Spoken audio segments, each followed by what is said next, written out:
பிரசாத் டீலக்ஸுக்கு வெளியே அந்த காம்பவுண்ட் வாலுக்கு வெளியே நிறைய கூட்டம். அப்போ ஜனங்கள் சொல்றாங்க எனக்கு, இந்த கூட்டம் எல்லாம் இளையராஜா சாரை பார்க்கத்தான்.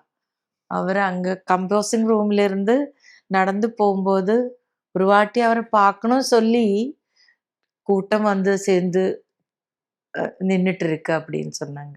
அப்போ எனக்கு ஒன்றும் புரியல. சரி அப்படின்னு சொல்லிட்டு உள்ள போனேன்.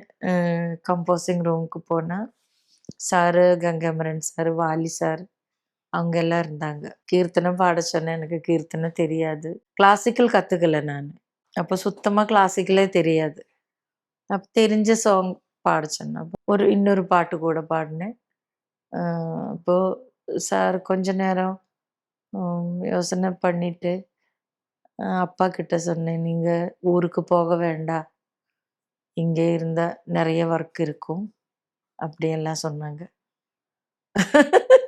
அதுதான் ராஜா சார். அப்போ எனக்கு தெரியல ராஜா சார் இந்த இந்த மாதிரி ஒரு எல்லாரும் அங்க ஸ்டுடியோக்குள்ள போனா தான் தெரியும் அது.